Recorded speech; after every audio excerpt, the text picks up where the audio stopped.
Canada जाने का पहले से उनमें कह लीजिए कल्चर डेवलप हो चुका था। क्यों? क्योंकि इंडिया में ब्रिटिशर्स जो थे इन लोगों को काम करने के लिए पहले ले जाते थे। कुछ समय बाद चूंकि अपॉर्चुनिटीज इंडिया में कम थे और वहां अपॉर्चुनिटीज ज्यादा थी, तो ये लोग माइग्रेट करके पहले से जा रहे थे। इसके साथ साथ कुछ स्टूडेंट्स भी थे, ये भी यूएसए की यूनिवर्सिटीज में पढ़ने के लिए जा रहे थे, कुछ स्टूडेंट्स भी। इन्हीं लोगों ने, जो लोग काम करने गए हैं और जो यूएसए में पढ़ने वाले स्टूडेंट्स, इन्हीं लोगों ने मिलकर इस पूरे गदर मूवमेंट को चलाया था। जैसे लाला हरदयाल, वो वहां पढ़ाते थे, लाला हरदयाल वहां पढ़ाते थे, बाकी लोग काम, स्वर्ण सिंह भाखना काम करने गए थे। तो इन्हीं लोगों ने पूरे गदर मूवमेंट को चलाया। काम क्या था? बेसिकली गदर मूवमेंट में करते क्या थे? ट्रेनिंग दिया जाती थी, ट्रेन किया जाता था, अवेयरनेस बढ़ाया जाता था, नेशनलिज्म की बात की जाती थी। और उनको लगता है जब ये लोग ट्रेंड हो जाएंगे तब इनको छोटे छोटे ग्रुप्स में इंडिया में हम भेजेंगे, और जब इंडिया में पहुंच के ये लोग म्यूटिनी क्रिएट करेंगे और ब्रिटिशर्स वहां से भगाने का काम करेंगे। इसी गदर मूवमेंट के अंदर छोटी छोटी कॉन्स्पिरेसीज हुई है, ठीक है, उनको लिख लीजिए। गदर मूवमेंट क्या समझ में आ गया? अब क्या कौन कौन से लिख लीजिए।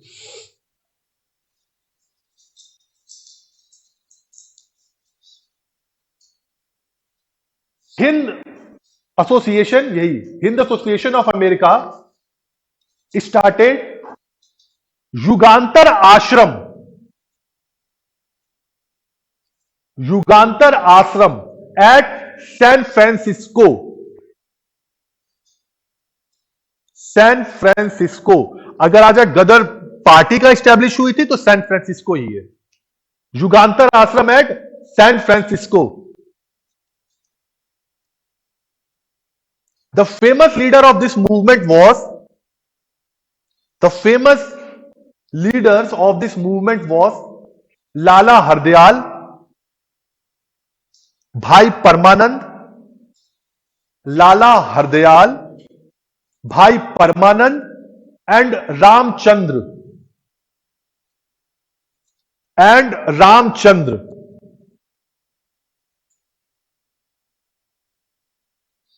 And Ramchandra, Bhai Parmanand. Some member of the Gadar party, some member of the Gadar party established a provincial government, established a provincial government at Kabul, at Kabul, under the presidentship of Raja Mahendra Pratap, under the presidentship of Raja Mahendra Pratap.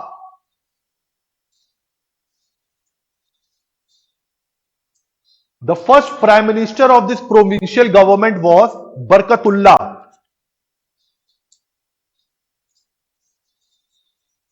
Prime minister ये थे बरकतुल्ला। ये भी गदर party के ही member थे, इनको prime minister बनाया गया था प्रोविंशियल गवर्नमेंट का, बरकतुल्ला। और सबसे बड़ी बात है, इस गवर्नमेंट को कुछ नेशंस ने भी रिकॉग्नाइजेशन दे दिया था, जैसे जर्मनी ने। फर्स्ट वर्ल्ड वॉर स्टार्ट हो चुका है, अब जो एंटी पार्टी थी ब्रिटिश गवर्नमेंट की, उसने इनको रिकॉग्नाइजेशन देना शुरू कर दिया था। लिख लो चाहो तो ये point, this government was recognised by Germany,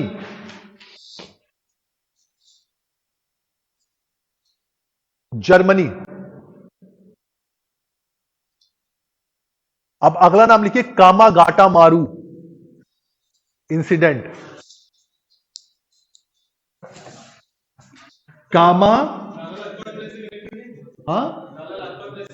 आप भी बता, कामागाटा मारू, कामागाटा मारू इंसिडेंट।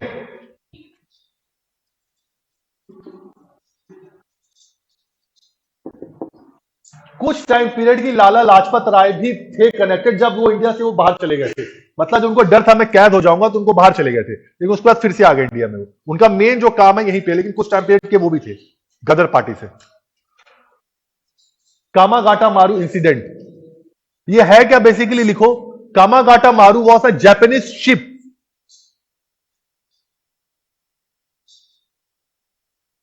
ये एक जापानीज शिप है, which was hired by Gurdeep Singh,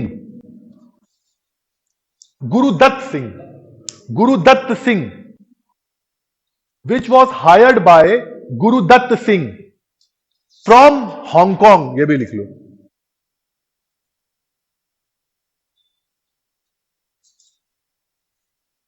ठीक है, तो ये इंसिडेंट है बेसिकली क्या, और गदर मूवमेंट में इसका रोल क्या है। मैंने कहा ना जाने का रिवाज पहले से था। तो गुरुदत्त सिंह ने क्या किया, एक हांगकांग से एक शिप थी, जापानीज शिप कामागाटा मारू, उसको हायर किया और लगभग लगभग 400 सिख लोगों को, ज्यादातर सिख लोग थे, उनको शिप में लेके कनाडा ले जा रहे थे। कनाडा, ब्रिटिश गवर्नमेंट ने इसी बीच दबाव बना दिया कनाडा गवर्नमेंट ने कि आप अपनी इमिग्रेशन पॉलिसी चेंज करिए, क्योंकि कनाडा जो था अब वो हब बन चुका था एंटी ब्रिटिश मूवमेंट के लिए। अब भैया कनाडा गवर्नमेंट ने चेंज कर दी इमिग्रेशन पॉलिसी, लेकिन इनको पता नहीं था। जब ये पोर्ट पे पहुंचते कनाडा के तो वो बताते हैं भैया ऐसा ऐसा हो गया। बेसिकली एक शोर कमेटी बनाई गई वहां पे कि जो जिसको डायलॉग क्रिएट करना था किसके किसके बीच, कैनेडियन गवर्नमेंट और ये कामागाटू मारू वाले शिप थे। लेकिन क्या जो भी डायलॉग्स थे वो फेल हो गए और कनाडा गवर्नमेंट ने ऑर्डर दिया कि शिप वापस ले जाओ। एक तो बेचारे आए थे हांगकांग से, चले कनाडा पहुंचे और वहां उनको बिना रुक के वहीं से इनको फिर से वापस भेज दिया गया। तो माना जाता है लगभग लगभग 2 महीने तक बेचारे सब भूखे भाखे वापस पहुंचे कैलकाटा पोर्ट पे। यहां पे जब तक गवर्नमेंट ने क्या किया, इनको एंटी एक रेवोल्यूशनरी एलिमेंट मान के इनको डिटेन करना शुरू कर दिया, गिरफ्तार करना शुरू कर दिया। तो एक तो बेचारे पहले से परेशान थे, अपने देश पहुंचे तो गवर्नमेंट इनको कैद कर रही है। इसी बीच दोनों पार्टीज में झड़प हो गई और एक ओपन फायरिंग में 21 लोगों की डेथ हो गई। इंपॉर्टेंस क्या है, बेसिकली जो गदर मूवमेंट चल रहा था उसने इसमें फ्यूल का काम किया कि भैया देखो अपने देश में भी आपके लिए जगह नहीं है, और आप ही इन्हीं गवर्नमेंट की वजह से हमें कनाडा भी नहीं रहने दिया गया, और जब हम वापस आ रहे हैं तो इन लोगों ने भी हमें स्वीकार नहीं किया। इसने क्या किया, फ्यूल का काम किया गदर मूवमेंट में। ठीक है, तो ये पॉइंट लिख लो। बेसिकली कामागाटा मारू के से जो है क्वेश्चन पूछे गए, शिप हायर किसने की थी, गुरुदत्त सिंह ने। शिप थी कहां की, जापानीज शिप थी। कहां से हायर की गई थी, हांगकांग से की गई थी। इमिग्रेशन पॉलिसी चेंज करने को ब्रिटिश गवर्नमेंट ने दबाव बनाया कि भैया इमिग्रेशन पॉलिसी चेंज करो। क्यों चेंज करो, क्योंकि अब आपके लैंड का इस्तेमाल ब्रिटिश के अगेंस्ट किया जा रहा है। मैंने सारे मूवमेंट चल रहे हैं ना, ऑर्गेनाइजेशन सारे कहां बन रहे हैं, सब अमेरिका में बन रहे हैं, इसीलिए उन पर दबाव डाल के काम कराया गया। 1914 1914 1914 समझ गए। अब अपने अपने शब्दों में जैसा हो लिखना हो लिख लीजिए, फिर मैं बोलूंगा टाइम लगेगा, फिर से लिख। अरे वाह, बाकी लोगों ने,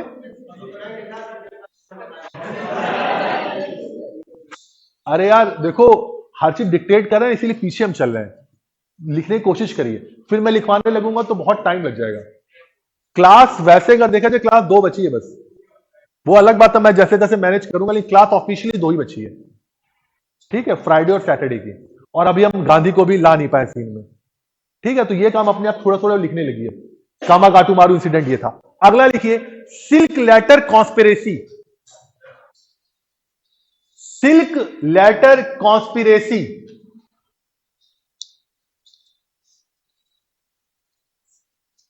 सिल्क लेटर कॉन्स्पिरेसी।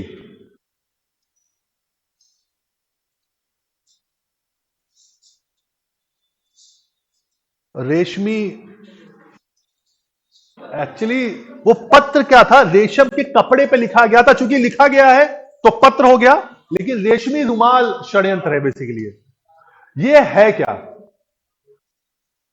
भारत में देवबंदी स्टैब्लिश हो चुके थे। जब मैं सोशल रिफॉर्म मूवमेंट बता रहा था, 2 देवबंद मूवमेंट मैंने बताया था। अब मैं पूछूंगा किसने चालू स्टार्ट किया था, देवबंदी, भूल गए, ननौतवी और गंगोही ने। अब पूरा नाम क्या था देख लेना, ननौतवी और गंगोही। अरे देवबंदी मैंने लिखवाया है, तो देवबंदी बेसिकली क्या था, इस जो ऑर्गेनाइजेशन था इसने एक हिजरत मूवमेंट स्टार्ट किया। हिजरत मूवमेंट, ये मूवमेंट क्या था कि जो लोग इस्लाम को फॉलो करने वाले लोग थे वो एक एंटी इस्लाम देश में रहना, उसका बहिष्कार कर दे, बाइकआउट कर दे। तो जो कुछ यही देवबंदी थे ये भारत छोड़कर बाहर जाके बसने लगे। इसी में से एक व्यक्ति थे जिसका नाम था उबैदौला सिंधी। लिख लीजिए, इससे कौन जुड़ा हुआ है? उबैदौला सिंधी।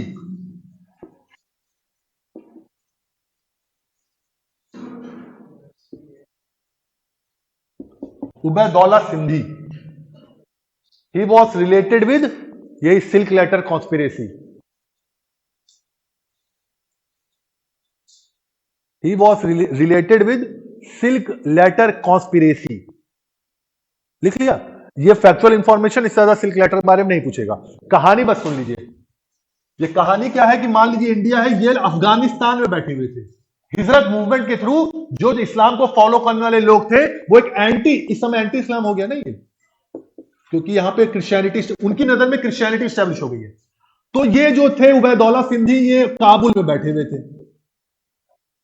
ये काबुल में उस समय कौन है? अमीर लोग हैं, अमीर लोग हैं। वो किसको लेटर लिख रहे हैं? बेसिकली टर्की में बैठे हुए एक और मौलाना साहब थे, उनको एक लेटर लिख रहे थे।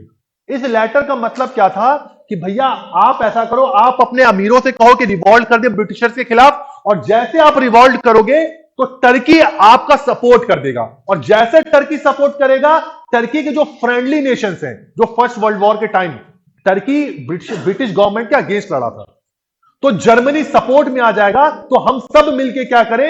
इंडिया पे अटैक कर दें और ब्रिटिशर्स को भगा दें यहां से। बात समझ में? फिर से बता दें, उबैदौला सिंधी कहां बैठे थे भाई साहब? काबुल में। ये जो सिल्क लेटर क्या है, उस रेशमी रुमाल पर ये लेटर लिखा करते थे। जो बैठा उस समय टर्की में बैठे मौलाना साहब थे कि भैया ऐसा करो, हम यहां रिवॉल्ट करते हैं, अमीरों से कहते हैं कि आप रिवॉल्ट करिए। जैसे मैं रिवॉल्ट करूंगा, टर्की के जो ऑटोमन एम्पायर उस समय है वो आपका सपोर्ट कर देगा। और जब ऑटोमन एम्पायर सपोर्ट करेगा तो जो ऑटोमन एम्पायर के फ्रेंडली नेशंस है लाइक जर्मनी, क्या होगा? वो भी सपोर्ट में आ जाएगा। तो हम सब मिलकर क्या करेंगे? इंडिया पर अटैक करेंगे। यही कॉन्स्पिरेसी थी। लेकिन हुआ क्या, बेचारा जो पकड़ लिए गए उस समय करजन, चूंकि सीआईडी इंटेलिजेंस जब डिपार्टमेंट स्टैब्लिश कर चुका था, जो लेटर है वो हत्थे चढ़ गया इनके। और जो पूरी कॉन्स्पिरेसी थी, कॉन्स्पिरेसी पता चल गई कॉन्स्पिरेसी क्या है। यही है सिल्क लेटर कॉन्स्पिरेसी, यही है। ठीक, नाम बस याद रखिए। जो प्रीलिम्स पॉइंट ऑफ व्यू से इंपॉर्टेंट है, कहानी मैंने पूरी बता दी, इससे ज्यादा पूछेगा नहीं। Ubaidullah Sindhi, he was related with silk letter conspiracy.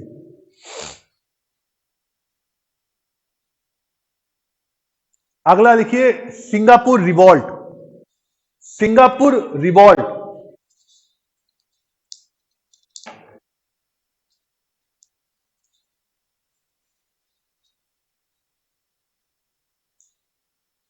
Singapore revolt. Some Indian officers of British Army, some Indian officers of British Army, like जमादार चिश्ती खां, जमादार मतलब एक पोस्ट का नाम है और कुछ मत समझिएगा। जमादार Chishti Khan, Jemadar Abdul Ghani,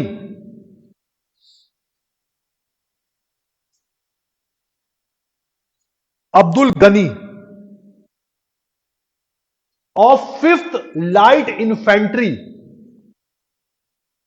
of 5th light infantry, ये उनके बटालियन का नाम था। ऑफ 5th लाइट इन्फेंट्री, ये उनके बटालियन का नाम था। इन लोगों ने ब्रिटिश आर्मी के खिलाफ ही रिवॉल्ट कर दिया, रिवॉल्ट कर दिया। इसी को सिंगापुर रिवॉल्ट कहते हैं। In the year 1915, in the year 1915, यही सिंगापुर रिवॉल्ट है। 1915, 1915,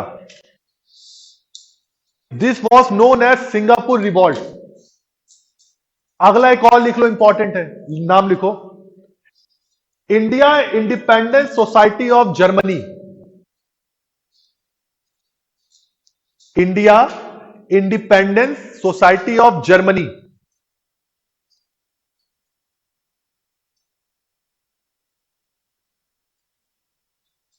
it was another name of Berlin committee. लिखो, पिछली बार यूपीपीसीएस में बर्लिन कमेटी का ईयर पूछा था। It was another name of Berlin committee.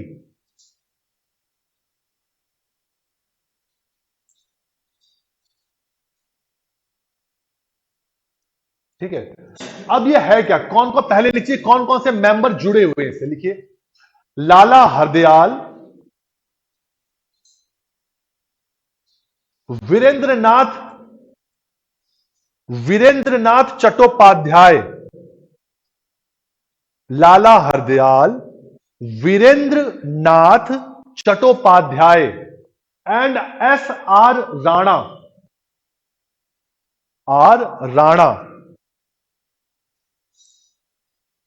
Virendranath Chattopadhyay and S R Rana, ये लोग इस पार्टी के मेंबर थे। अब ये है क्या, सुन लीजिए। बेसिकली जब गदर मूवमेंट अमेरिका में स्टार्ट हुआ था, लाला हरदयाल को गिरफ्तार करने का ऑर्डर दे दिया गया। ठीक, लाला हरदयाल वहां से निकल के पहुंचे जर्मनी। जर्मनी में पहुंच के अब वो जिमरमैन, कल मैंने प्लान बताया था ना, जिमरमैन प्लान। अब इस प्लान का पार्ट क्या था कि जर्मनी में बैठी हुई इंडिया इंडिपेंडेंस कमेटी भारत के कुछ लोगों के साथ रिलेशन एस्टैब्लिश करेगी। और ये लोग किसमें मदद करेंगे, जर्मनी से आर्म सप्लाई करेंगे। कल मैंने बताया था ना, स्मगलिंग करेंगे आर्म्स की। तो ये लोग जर्मनी से आर्म्स की सप्लाई करेंगे इंडिया। और इंडिया में कौन, जो जतिंद्र नाथ कल मैंने बताया था, बाघा जतिन, उनसे इन लोगों ने रिलेशन एस्टैब्लिश किया कि भैया आप यहां के मेन व्यक्ति हैं जिससे हम आर्म सप्लाई करेंगे आप लोग को। ये पूरी जो थ्योरी थी, यही जिमरमैन प्लान था कि हम आपको आर्म सप्लाई करेंगे और आप क्या करें, एक वायलेंट रिवॉल्ट स्टार्ट कर दीजिए। तो यही इंडियन इंडिपेंडेंस कमेटी थी 1915 में। ये इसके एक्टिव मेंबर थे लाला हरदयाल, वीरेंद्रनाथ चट्टोपाध्याय और एस आर राणा।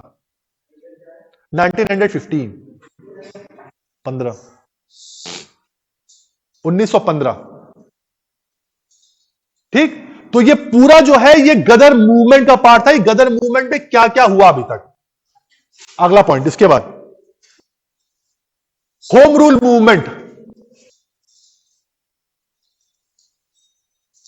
अब गदर मूवमेंट बताने की जरूरत कि पूरा जो प्लान था फ्लॉप हो गया, क्योंकि गवर्नमेंट को ये पता चल गया था कि इस टाइप का मूवमेंट चल रहा है। जब ये सिल्क लेटर कॉन्स्पिरेसी वाला जब लेटर इनको पता चला तो ये समझ चुके थे भैया इस टाइप का कोई कॉन्स्पिरेसी चल रही है, और गवर्नमेंट ने इसको सप्रेस कर दिया। मूवमेंट फ्लॉप हो गया।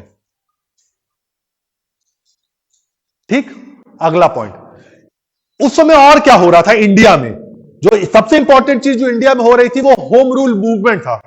तो अगली हेडिंग डाल लीजिए, home rule movement.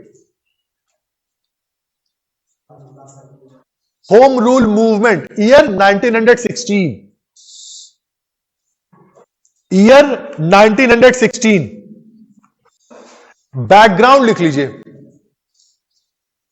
Background of this movement.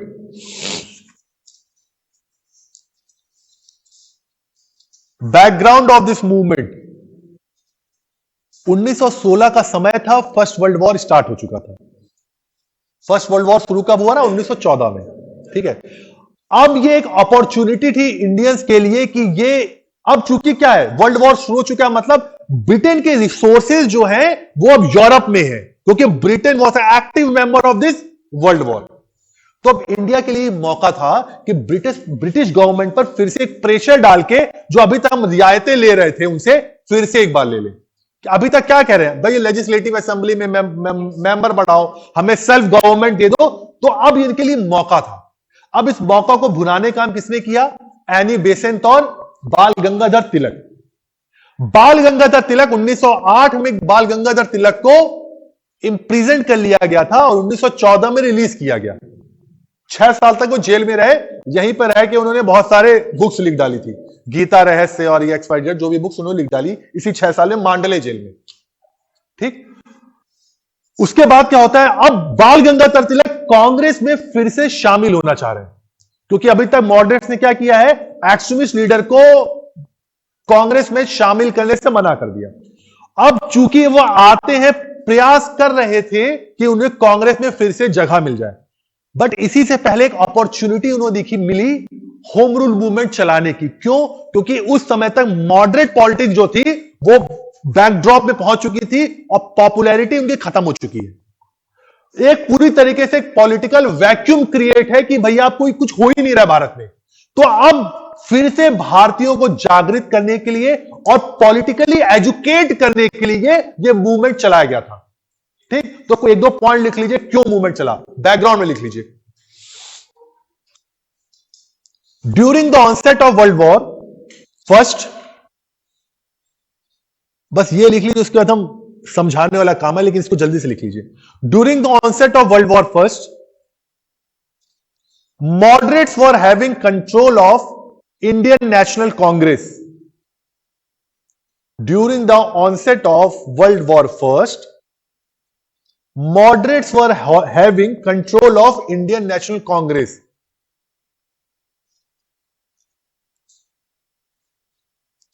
अगला point, Indian National Congress supported Britain during the war. During the war क्यों सपोर्ट किया? क्योंकि उनको पता, उनको ऐसा लगता था कि British government after a war जो हमारी डिमांड्स है सेल्फ गवर्नमेंट की, उसको पूरी कर देंगी, एक्सेप्ट कर लेंगी। लेकिन होता क्या है, नहीं हुआ। अगला point, the leaders like Annie Besant, the leaders like Annie Besant wanted to use this opportunity to pressurize the British government for further relaxation in legislative assemblies.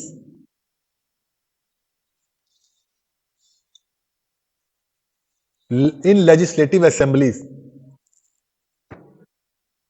British government for relaxation in legislative assemblies, and to establish self rule in India.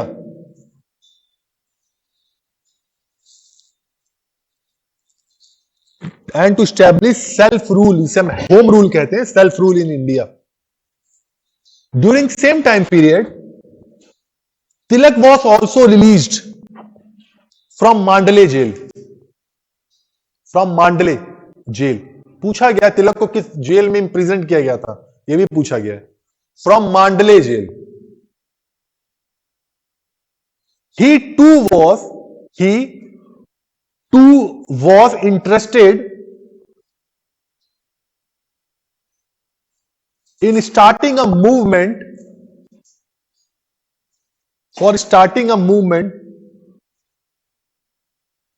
to educate the Indians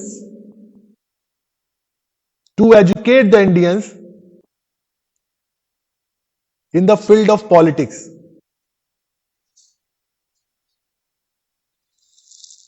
In the field of politics,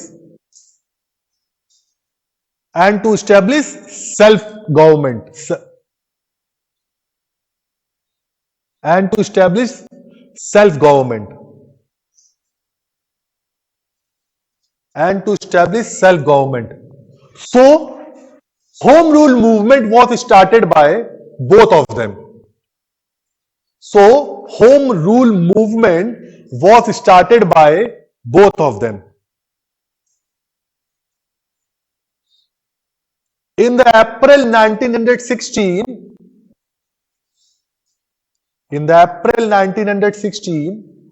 Tilak started his home rule movement. 16. Tilak started his home rule movement. And in September 16,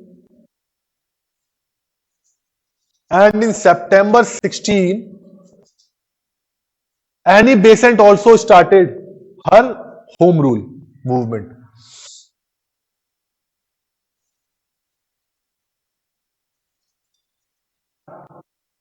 बता रहे। However, अगला point,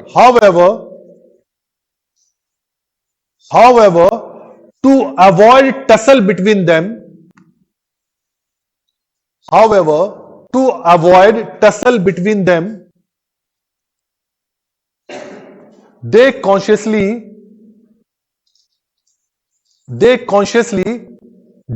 divide several territories between them. Several territories between them. अब भैया दो home rule चल रहा है, एक होम एनी बेसेंट पार्ट है कांग्रेस की, तिलक पार्ट नहीं है कांग्रेस के, तो होता क्या, मान लीजिए अगर तिलक भी उसी टेरिटरी में चलाते तो फिर से दोनों में टसल क्रिएट कॉन्फ्लिक्ट हो जाता और लोगों को एक क्या होता है, कंफ्यूजन हो जाता है कौन किसका पार्ट है। तो दोनों ने कॉन्शियसली अपने अपने रीजंस को डिवाइड कर लिया। लिखिए पहला तिलक started his home rule in the region of Tilak started his home rule in the region of Maharashtra, bracket में एक्सक्लूडिंग बॉम्बे, महाराष्ट्र ब्रैकेट में एक्सक्लूडिंग बॉम्बे,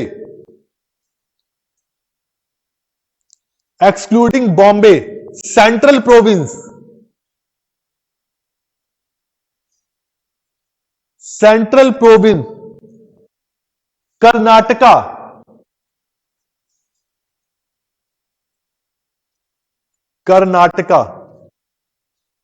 और बेरार, कर्नाटका एक रीजन था, Berar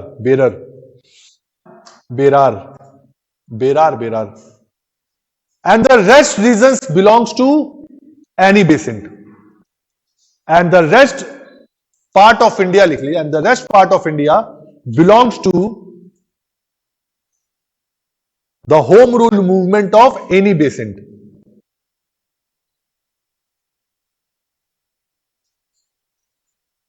home rule movement of Annie Besant. अब जो एनी बेसेंट का जो home rule movement था उसके जनरल सेक्रेटरी का नाम था, लिख लीजिए, the general secretary of Annie Besant home rule movement was, कौन है, लिखिए अरेंडल, George अरेंडल,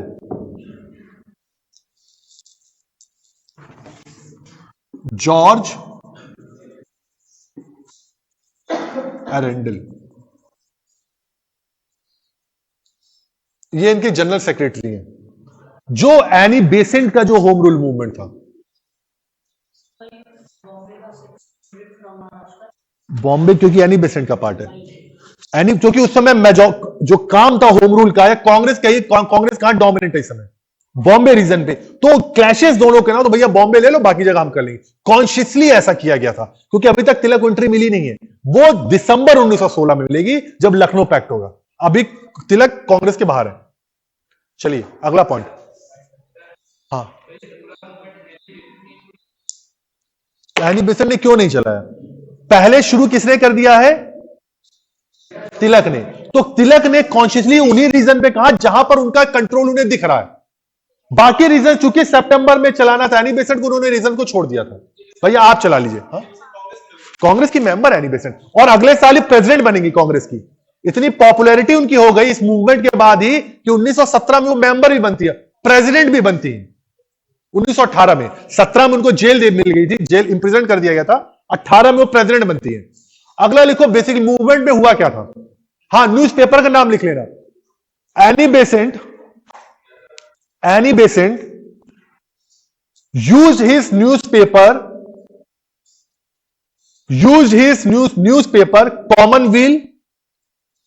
Commonweal and New India, Commonweal and New India, ये इनके न्यूज़पेपर थे for propagation of her ideology.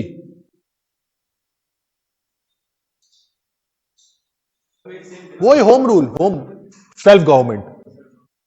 और तिलक का न्यूज़पेपर का नाम क्या है, मराठा, लिख लीजिए, तिलक के न्यूज़पेपर का नाम क्या था, अभ्युदय केसरी। अभ्युदय किसका है, अभ्युदय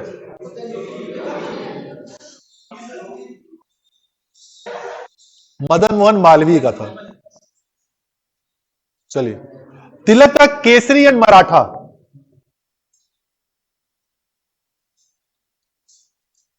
अब लिखिए एक्टिविटीज। अब ये कर क्या रहे थे ये लोग? एक्टिविटीज लिखिए और डैश लगाइए, क्या क्या कर रहे थे लिख लीजिए।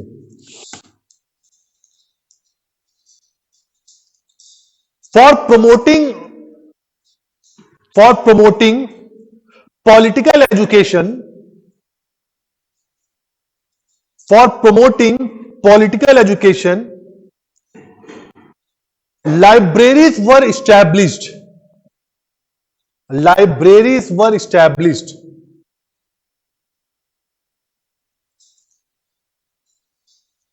comma, classes were organized for students, classes were organized for students on politics,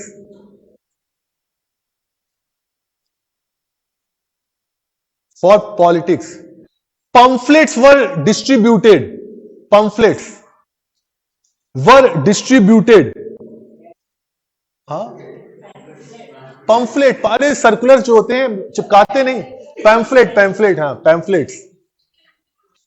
pamphlets were distributed,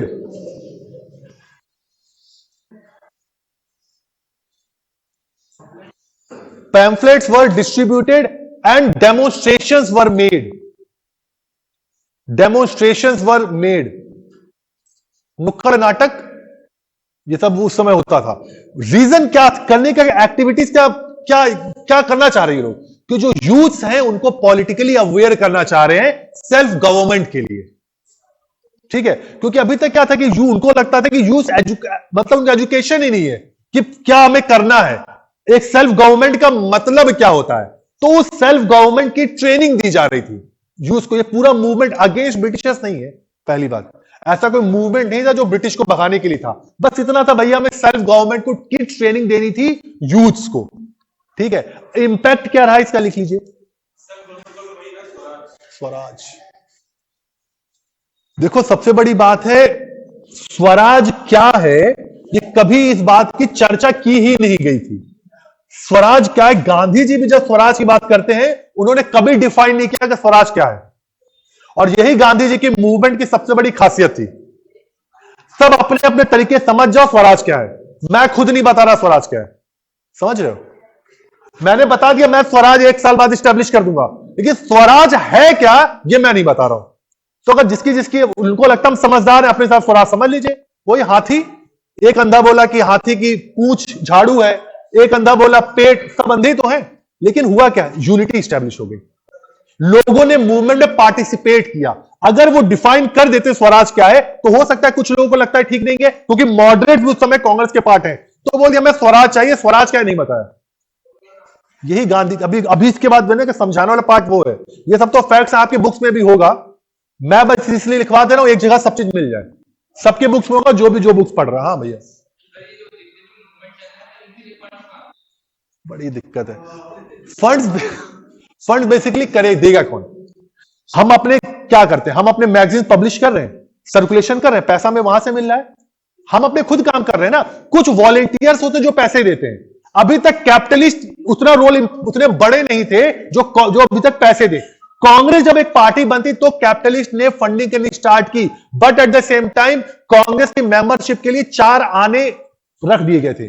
membership जिसको चाहिए 4 आने पैसे डिपॉजिट करने पड़ेंगे। तो खुद भी ये भैया फंड रेस करते थे।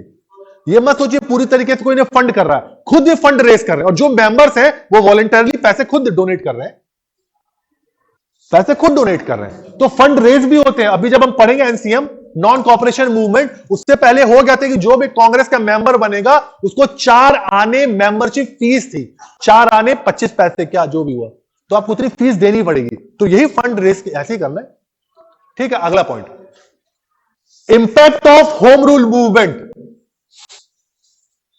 इंपैक्ट या सिग्निफिकेंस लिख लीजिए, significance of home rule movement. पहला लिख लीजिए, दिस मूवमेंट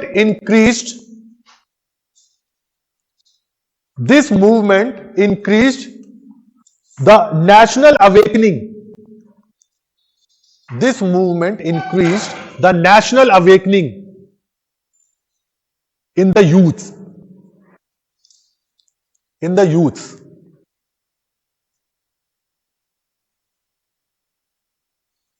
पहली बार इंडियन पॉलिटिक्स में जवाहरलाल नेहरू सीन में आते हैं। इससे पहले जवाहरलाल नेहरू को काम कहीं नाम ही सुनने को नहीं मिलता है।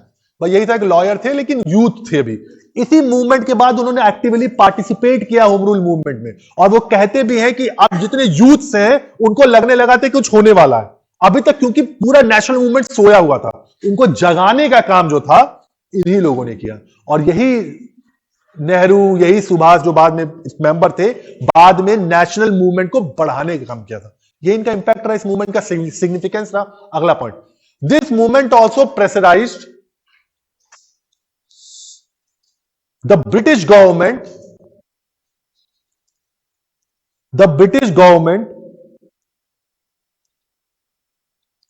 for accepting the demands of Indians of self rule, which was seen in Montagu Declaration in the year 1917, which was seen in Montagu Declaration। अभी हाँ, तो यही रिस्पॉन्सिबल सेल्फ रूल वही है ना, which was seen in the Montagu Declaration 1917।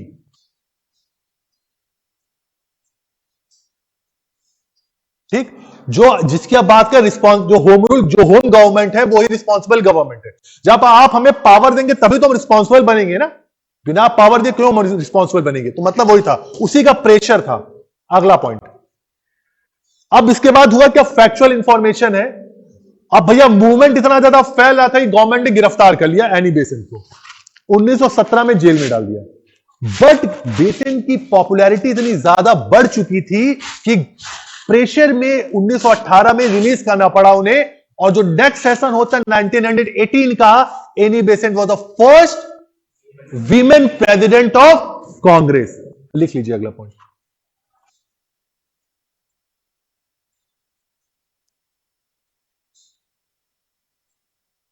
In the year 1918, बात समझ आ गई ना? मूवमेंट को सप्रेस करने के लिए बेसेंट को गिरफ्तार कर लिया गया, बट बेसेंट की पॉपुलैरिटी इतनी ज्यादा बढ़ चुकी थी कि बेसेंट को बाद में रिलीज कर दिया गया। और कांग्रेस ने उनकी पॉपुलैरिटी का फायदा उठाने के लिए उनको 1918 में प्रेसिडेंटशिप दे दी, कैलकाटा सेशन की। तो वो पहली मेंबर, जो पहली प्रेसिडेंट है Indian national Congress, women president of Indian national Congress. और पहली इंडियन कौन थी? सरोजनी नायडू। अंतर कर लेना, ये 1926 में कानपुर सेशन में।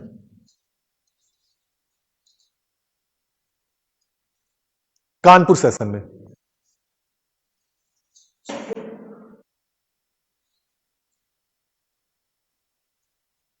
अब लिखिए Gandhian phase. Gandhian phase, Gandhian phase.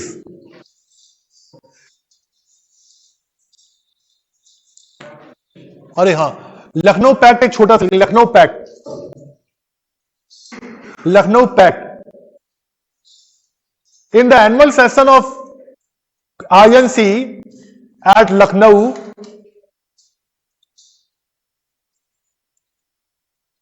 annual session of INC at Lucknow in the year 1916, 1916, a pact was established between Muslim League and Congress, which was known as Lucknow Pact। President कौन है? अंबिका प्रसाद मजूमदार। अंबिका प्रसाद मजूमदार 1916 के जो लखनऊ सेशन हुआ। अब ये पैक्ट क्या था, बस समझ लो।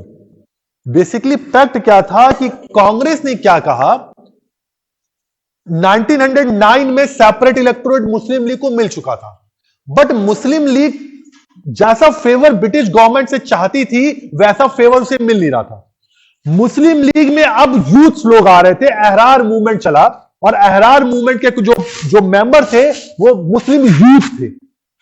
जिन्ना उन्ना इसी टाइम पीरियड में आते हैं, मुस्लिम यूथ थे। उनको क्या लग रहा था, अब वो फीलिंग ऑफ नेशनलिज्म उनमें भी आ गई कि भैया हम तो ब्रिटिशर्स के क्या पपेट बन रहे हैं, हमें ऐसा नहीं करना चाहिए और कांग्रेस को सपोर्ट करना चाहिए।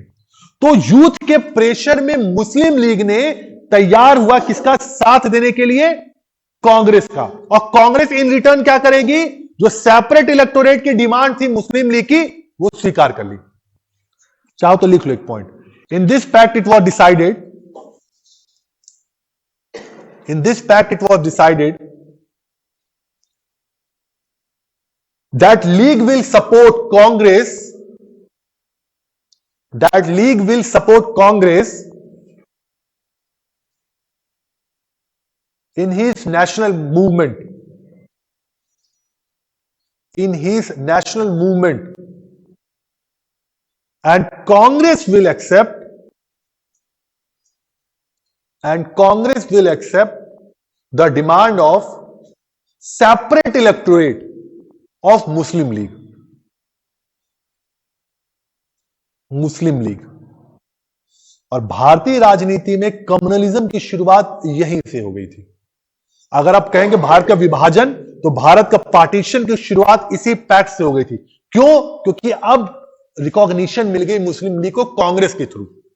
अभी तक मुस्लिम कांग्रेस क्या कहती है, हम एक ऑल इंडिया पार्टी है, मतलब हमें हिंदू मुसलमान का मंत्र नहीं कर रहे हैं, हम एक ऑल इंडिया पार्टी है जिसमें हिंदू भी है और उसमें मुसलमान भी है। बट मुस्लिम लीग को रिकॉग्निशन देने से क्या हुआ, मुस्लिम लीग किसकी बात कर रही है, मुस्लिम्स की बात कर रही है, तो इसको रिकॉग्निशन देने का सीधे मतलब हुआ कि मुस्लिम्स की एक सेपरेट पार्टी है अदर देन कांग्रेस। और यहीं से इसी रिकॉग्निशन ने बाद में पार्टीशन को, अब जैसे हम देखेंगे आगे, मुस्लिम लीग ने पूरे पार्टीशन के मूवमेंट को आगे बढ़ाया था। शुरुआत में जिन्ना जो थे, एक्चुअल में जो पार्टीशन, जो ये पैक्ट हुआ है, इस पैक्ट में जिन्ना का बहुत इंपॉर्टेंट रोल था। इस पैक्ट में जो मुस्लिम लीग और कांग्रेस पैक्ट में जिन्ना का बहुत इंपॉर्टेंट रोल था। और जिन्ना किसके मेंबर थे, आईएनसी के मेंबर है, मुस्लिम लीग के मेंबर नहीं थे वो। बाद में धीरे धीरे होता नहीं, जब आदमी गिरना शुरू करता है, फिर उसकी लिमिट नहीं होती है, इसीलिए कहा जाता है गिरना ही नहीं चाहिए। गिरना समझ लो, जब जमीर खोता है व्यक्ति अपना। तो पहले ऐसा व्यक्ति जो बिल्कुल, जिसके सरोजिनी नायडू कहती हैं कि वो मुस्लिम और इंडियन ब्रदरहुड के सबसे बड़े पैगंबर हैं, वही व्यक्ति बाद में पार्टीशन का सबसे बड़ा फ्लैग बीरर बन जाता है। तो यही था, यहां से शुरुआत हुई। बाद में अपने सेल्फ अप्रेजल या सेल्फ रिकॉग्निशन के लिए वो व्यक्ति इतना गिर गया कि वो जिस हिंदू का वो पैगंबर समझता है ब्रदरहुड का, उसी को तोड़ने का काम इस व्यक्ति ने किया। आगे की बात आगे हो जाएगी, फिलहाल यहां पे। और इसी पैक्ट में ही एक्सट्रीमिस्ट को भी कांग्रेस का पार्ट बना लिया गया। अगला point, under this pact only, under this pact only, extremists were allowed to be a part of Indian National Congress, to be a part of Indian National Congress, to be a part of Indian National Congress। एक fact और लिख लेना, जब Annie Besant को arrest किया गया था, कहां लिखो अरेस्ट वाला point, when she was arrested in 1917, लिखिए, when Annie Besant was arrested, sir Subramaniam Iyer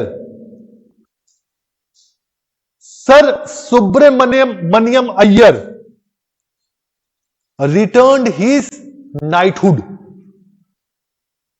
Sir Subramaniam Iyer returned his knighthood to oppose this arrest। Sir Subramaniam Iyer returned his knighthood, जो sir की उपाधि थी, वापस कर दिया to oppose this arrest। Fact है, लिख लो। शायद आप लोग जो बुक पढ़े, एक बुक में सारे फैक्ट ना हो, तो जितने मिल जाए ले लीजिए। हाँ, अब आ जाइए Gandhian phase. Gandhian phase,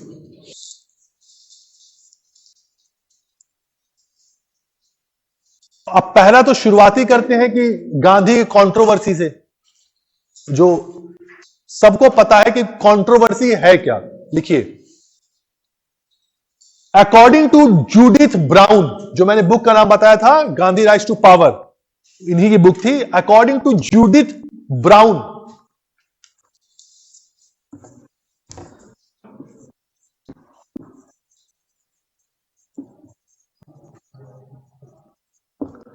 the rise of Gandhi, the rise of Gandhi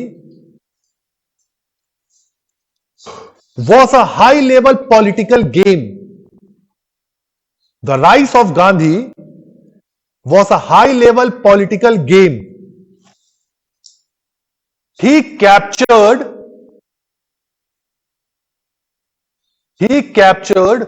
the national leadership.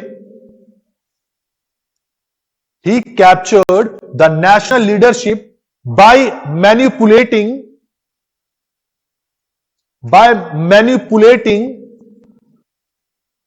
prevailing circumstances.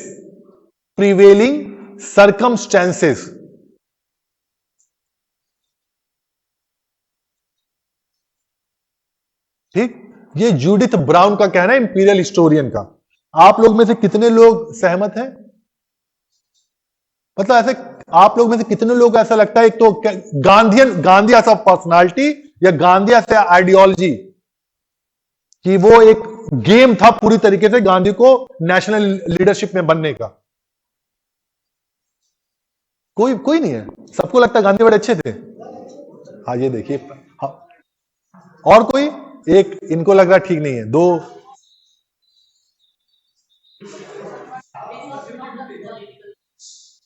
ये तो दोनों हाथ उठा लिए। और कोई? मतलब गांधीयन आइडियोलॉजी से सब लोग सहमत हो, जो पूरा मूवमेंट चल, मान लिया। बाकी लोग? हाँ, आप लोग सब सहमत हो?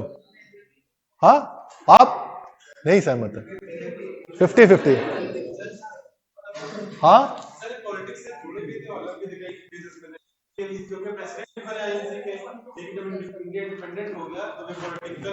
नहीं, as a whole Gandhi ji को आप क्या समझ रहे हो?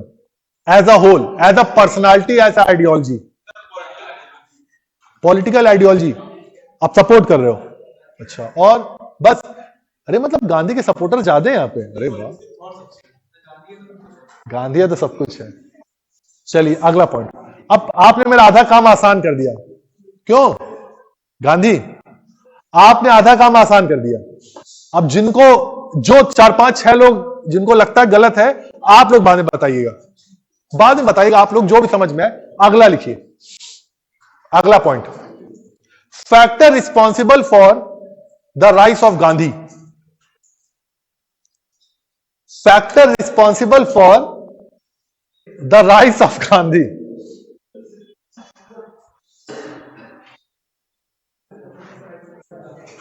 Factor responsible for the rise of Gandhi. समझाने वाला पॉइंट इसलिए है कि इसे क्वेश्चन पूछते हैं और बच्चे फंसते इसी में, बोला क्या जाए, इसीलिए थोड़ा समझाने वाला पॉइंट है। ठीक, तो लिखिए अगला पॉइंट, पहला पॉइंट लिखिए, the success of Gandhi, the success of Gandhi was because of his experiment. The success of Gandhi was because of his experiment, which was done by him in South Africa. Which was done by him in South Africa.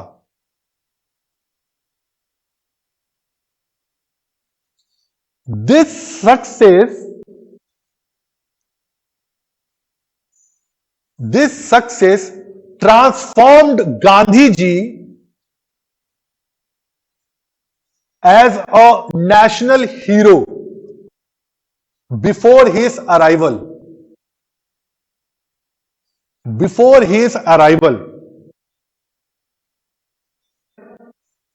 आए हैं वो, एक बार नहीं कई बार आए हैं वो, बीच बीच में आ रहे हैं वो, बीच बीच में आ रहे हैं। 1905 में पहली बार आईएनसी के सेशन में शामिल भी होते हैं वो, लेकिन फाइनली 1915 में आए।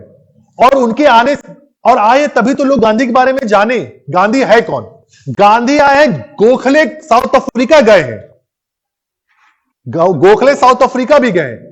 हुआ क्या, जो मूवमेंट उन्होंने पूरा रेशियल डिस्क्रिमिनेशन के खिलाफ चलाया था, तो उनको पहले एज अ हीरो ट्रीट करने लगे लोग। क्यों? क्योंकि कोई ऐसा व्यक्ति, भारत से गया हुआ ऐसा व्यक्ति जिसने एक एस्टैब्लिश्ड गवर्नमेंट के खिलाफ एक पूरा मूवमेंट चला दिया, तो वो आसान काम नहीं था। तो जो एक्सपेरिमेंट, क्या है एक्सपेरिमेंट, अभी आगे बात करेंगे। जो उनकी आइडियोलॉजी है वो उनके एक्सपेरिमेंट्स है। उस एक्सपेरिमेंट को जो सक्सेस मिली अफ्रीका में, उसी ने यहां पर उनको एक एज अ हीरो उनको ट्रीटमेंट मिली। जब वो आए, आते तभी तो क्या भैया कोई आने वाला है, मैंने था उमरान मलिक आने वाला है, तो इसी टाइप को व्यक्ति आने वाला है जो ये कर देगा। हो जाता है एक माहौल बन जाता है, माहौल बनता है ना। नरेंद्र मोदी के आने से पहले माहौल बन चुका था कि 2014 में कोई व्यक्ति आने वाला है जो अभी तक जो प्रॉब्लम्स को ठीक करेगा।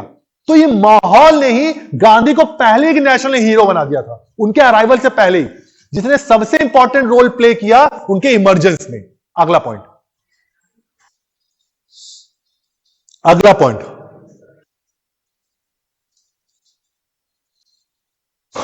Before his arrival,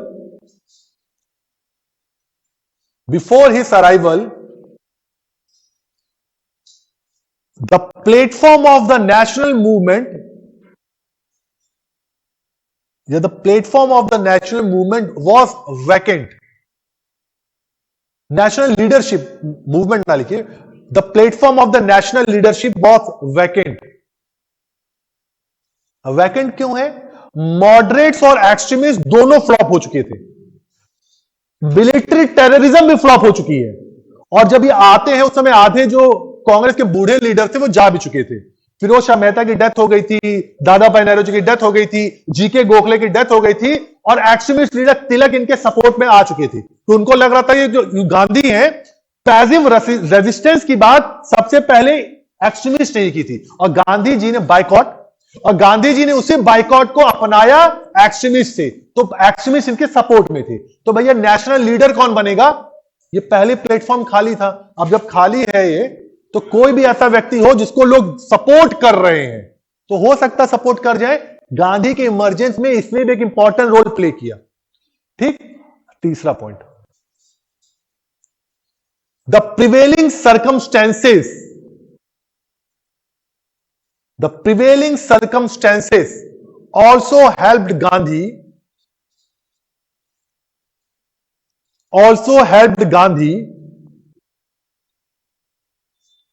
to took the platform of national leadership.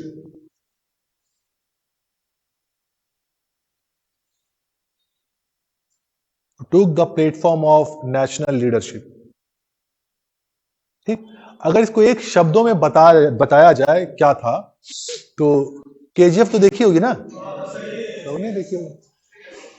Rocky भाई, तो वो उसमें क्या बोलता क्या है केजीएफ में? एक्चुअल में देखो, जो अपना रॉकी भाई है ना, वो समझ लो इस टाइम के डंडा वाले बाबा है। क्यों ऐसा है? क्यों वो कहते क्या है? जो केजीएफ की जो ट्रेलर, ये क्या कहते हैं? What history teaches us, strong people come from powerful people come from powerful places like Napoleon, Hitler, XYZ जो भी हो, फ्रेडरिक, आपका लेनिन, कौन थे? Powerful people come from powerful places. लेकिन होता क्या है? But history is wrong. क्यों wrong? Powerful people make places powerful. अब भैया ये लॉजिक है। वो व्यक्ति जब अफ्रीका में जाकर मूवमेंट ला सकता था, अभी तो अपने घर से बाहर है वो, जब वो यहां पे आ जाएगा, जब अपने घर में आ जाएगा, तो मूवमेंट लाना उसके लिए बड़ी बात नहीं है कि नहीं? अब आप सोचिए, गांधी कास्ट से बनिया, तो किसी पावरफुल प्लेस से तो नहीं आए थे। गुजरात के अगर आप हिस्ट्री देखेंगे, मेडिवल हिस्ट्री में, तो कैसे लोग हैं? बेसिकली ट्रेडर्स या मर्चेंट्स हैं। उनको इन्हीं सबसे लेना देना है, मूवमेंट से कोई लेना देना नहीं है। लेकिन वो व्यक्ति क्या है?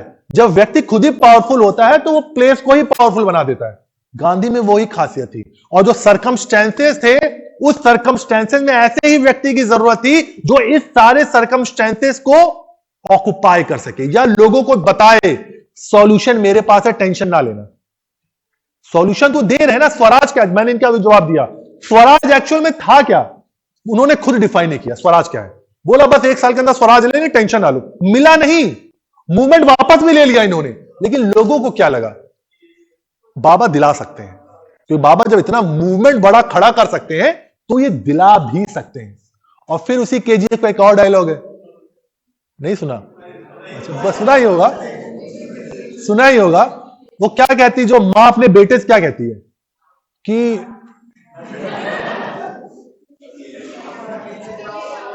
हाँ वो, हाँ जैसे ये तुरंत पकड़ ली, बोलता है जब आपके पीछे 100 लोग, 1000 लोग खड़े हो तो हो सकता है आप एक वॉर जीत जाओ। When thousands of the people are standing beside you, it's normal that you can win only one battle. But अगर 1000 लोग ये कह दें कि आपकी वजह से मेरे में हिम्मत है, तो आप दुनिया को जीत सकते हो। तो 1000 लोग ने ही इनको नेता बनाया था। क्यों? क्योंकि गांधी से इन्हें नेतृत्व की वाइब्स आती थी। गांधी वो कर सकते थे जो अभी तक कोई नहीं कर पाया, और यही वाइब्स थी जिन्होंने लोगों के मन में, मैंने कहानी एक दिन बता रहा था कि आजकल तो कोई सुनता नहीं इतना कि ये मोड ऑफ कम्युनिकेशन है या कहीं लीडरशिप इतनी मजबूत नहीं है कि आदमी को बताना पड़ता कि चुप रहिए, पीछे वालों को बताना पड़ेगा कि चुप रहिए क्योंकि आवाज नहीं जा रही है। जो भी हो, गांधी जब एंट्री मारता था ना, तो इतना किया सरकार टाइप। तो एक्चुअल में आप, मतलब मेरे एक नाना जी थे, वो फ्रीडम फाइटर थे, मतलब मेरे पढ़ नाना जी जो होंगे, उन्होंने कहते जब गांधी का जब आते थे तो कितनी बड़ी ही रैली हो, बस एक बार इतना ऐसे कहते थे, गांधी आए तो मतलब सबके जवानों पे ताला है, सब चुप है, सुनने के लिए क्या बोलने वाला व्यक्ति। तो भैया ऐसा पर्सोना एक दिन में क्रिएट ही नहीं हो सकता। और हार्ड मास का तो व्यक्ति है ना, कौन सा सलमान खान बॉडी बिल्डर है, 2 बम चला देंगे, तोप चला देंगे, डंडा लेके चलेंगे धीरे धीरे, करेंगे क्या? अहिंसा। A movement which was led by अहिंसा, और किसके खिलाफ? एक ऐसे ताकत के खिलाफ जो पूरे दुनिया को रूल कर रही है। हम क्या एक अहिंसा की बात कर रहे हैं, हम सत्याग्रह की बात कर रहे हैं। सत्य से आग्रह करेंगे, और सत्य क्या है उनके नजर में? सत्य ही गॉड है, सत्यम शिवम सुंदरम। एक आप लोग भी पता हो, जब व्यक्ति सच होता है तो उसकी पर्सनालिटी अलग होती है, चेहरे से दिख जाएगा सच्चाई। और जब झूठा होता है, या तो बहुत बड़ा फ्रॉड हो, जो आज के पॉलिटिशियंस हैं वो झूठ ही बोलते हैं तो नहीं पता कर पाओगे, लेकिन अगर आप झूठ बोलोगे तो आपकी बॉडी लैंग्वेज चेंज होने लगेगी। तो उनकी नजर में सत्याग्रह क्या है? जब आपको पता हो आप सही हो तो आप कितनी भी मुश्किलों को झेल सकते हो। और सत्याग्रह सामने वाले को मैसेज क्या दे रहा है कि भैया आप गलत हो, अपने आप को बदल लो। जो लगे रहो मुन्ना भाई नहीं तो कहता है वो, get well soon, get well soon. अब फूल देने का प्रभाव क्या है? भाई साहब आप मरीज हो चुके हैं, सुधर जाइए।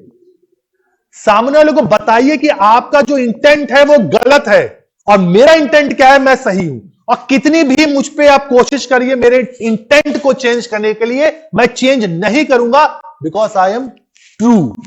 यही सत्याग्रह है। ठीक, और अब आइडियोलॉजी चर्चा करेंगे, लेकिन फिलहाल अब इनके आइडियोलॉजीज क्या थी, लिख लीजिए। आइडियोलॉजीज ऑफ गांधी जी।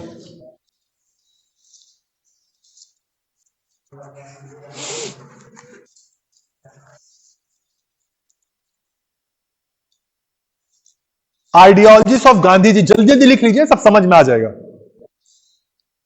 पहला लिखिए, डेमोक्रेटिक। आइडियोलॉजीज ऑफ गांधी जी, या जो नेशनल मूवमेंट वो चला रहे थे उसका कैरेक्टर क्या था, नेचर क्या, नेचर का। Ideologies of Gandhi G slash nature of the movement started by him. Nature of his movement, nature of his movement. पहला क्या है? डेमोक्रेटिक, लोकतांत्रिक है। लेकिन ऐसा नहीं है, बुढ़ऊ बाबा कहते हैं लोकतांत्रिक है, आईएनसी में जब कब्जा कर लेते हैं तो जब भी कोई ना अपोज करता है तो उनके दिल पे लग जाती है। ठीक है, लीडर्स ऐसे ही होते हैं, नेतृत्व क्षमता है। पहला डेमोक्रेटिक। अगला इगैलिटेरियन। समतावादी, इगैलिटेरियन, समतावादी। मतलब हिंदू, मुस्लिम, महिलाएं, शूद्र, ब्राह्मण सब समान लेवल पे हैं, ना कोई आगे ना कोई पीछे। क्यों? आगे मूवमेंट जब आएगा तो समझ जाएंगे। अगला point, non violent. Non violent ऐसा क्यों? मैंने उसी दिन बताया था, नॉन वायलेंट ऐसी चीज है जो हम भारतीयों को उसकी आदत थी। हम भारतीयों को नॉन वायलेंट की आदत थी। अशोक इतना बड़ा राजा जो अपने पावर के पीक पे पहुंच चुका था, उसने बात छोड़ दिया, बौद्ध धर्म के नाम पे जाओ छोड़ दिया। उपनिषदों में इसी नॉन वायलेंस की चर्चा की गई थी और भारतीयों को नॉन वायलेंस की पहले से ही ज्ञान था। गांधी जी है ना, जो लीडर होता है वो लोगों की नब्ज समझता है, जो आप सुनना चाहते हो वो वही बोलेगा। लीडर यही होता है ना, इसीलिए हर कोई लीडर हो नहीं सकता। आप वो सुनना चाहते थे नॉन वायलेंसी और वो हमने कर दिया क्योंकि भारतीयों में कभी भी बम और पिस्तौल की आइडियोलॉजी या फिलॉसफी थी ही नहीं। हम हमेशा से नॉन वायलेंट ही रहे। वसुधैव कुटुंबकम क्या है? पूरी दुनिया हमारी परिवार है, नॉन वायलेंसी तो इसमें दिख रही है। और जो सबसे इंपॉर्टेंट बात जो मैंने उस दिन बताई थी, नॉन वायलेंस भारत की जो आधी हाफ ऑफ द सोसाइटी है उसको सबसे ज्यादा शूट करती थी महिलाओं के लिए। महिलाएं बंदूक और गोली नहीं चला सकती हैं, लेकिन चुपचाप लाठी डंडा झेल सकती हैं। गांधी को पता था, कल्चर से जुड़े हुए थे। अगर राहुल बाबा आज फ्लॉप है तो रीजन क्या है? इंडिया की जो रूट्स, जो कल्चर, उनका ज्ञान नहीं है। और कोई एक्सपर्ट सामने वाला हिट है, उसको पता है लोग कैसे हैं, यहाँ के क्या सुनना चाहते हैं, क्या पसंद करते हैं, इसीलिए वो हिट है। तो उनको पता था कि महिलाएं जो है वो वायलेंट मूवमेंट में तो पार्टिसिपेट नहीं कर सकती हैं, नॉन वायलेंट मूवमेंट में पार्टिसिपेट कर सकती हैं। जैसे मैंने पहले से बताया, टॉलरेंस उनमें जबरदस्त होती है। बचपन से भाई की डांट डपेट सुनती हैं, फिर पिताजी की सुनती हैं, फिर पति की सुनती हैं, फिर बच्चों की सुनती हैं। टॉलरेंस उनकी जीन्स में है। हमारे उपनिषदों में कहा गया, मैं नहीं कह रहा, मैत्राणी संहिता में कहा गया है, वो पहले विचारों की आदत थी।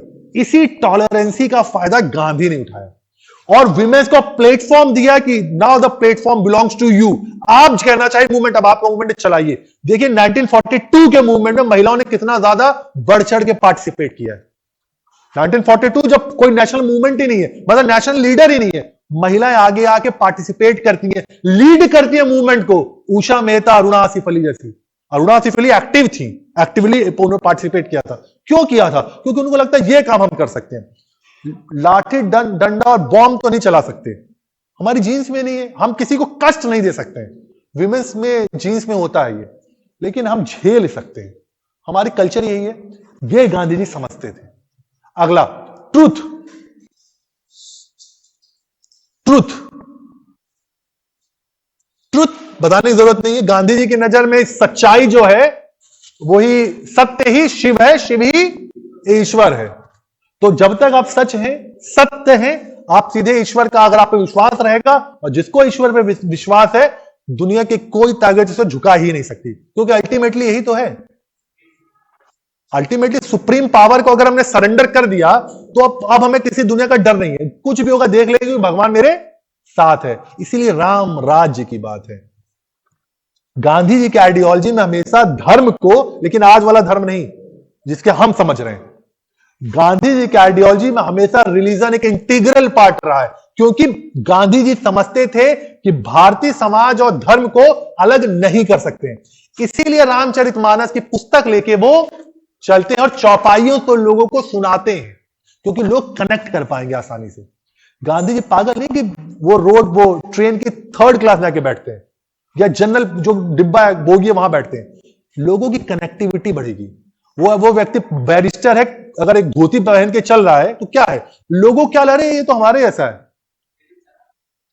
वही ये तो मेरे जैसा है। अगर आप वही बैरिस्टर सूटेड बूटेड लोग, अरे यार कोई एलिट क्लास का आदमी है, कनेक्टिविटी नहीं होगी। देखिए ना, नरेंद्र मोदी जब जाते हैं, पंजाब में जाते हैं तो टर्बन, साउथ में आते हैं तो धोती। लीडर्स, कनेक्टिविटी स्टैब्लिश करनी है, यही तो है ना, यही तो लीडरशिप क्वालिटी होती है। आप लोग क्या देखना चाह रहे हैं, क्या सुनना चाह रहे हैं, हम वही डिलीवर करेंगे। गांधी की खासियत है, तभी जन नेता थे ना, लोगों के नेता है। अगला पॉइंट, समझ जाओ, कमेंट्री बात भी हो सकती है, ठीक है। आगे, एक कभी कभी एक एथिक्स जब आप लोग पढ़ेंगे, एथिक्स जब मेंस जब भी देंगे, तो एथिक्स का एक पार्ट है, उसमें क्या कहते हैं कि हम इंफॉर्मेशन, एक परसुएशन एक टॉपिक होता है, परसुएशन टॉपिक एथिक्स का, और खूब क्वेश्चन, वो मतलब अगर 10 क्वेश्चन होंगे तो 4 क्वेश्चन परसुएशन से ही होंगे, क्योंकि एक एडमिनिस्ट्रेटर के लिए परसुएडर होना बहुत जरूरी है कि लोगों को ढाल ले आपस में।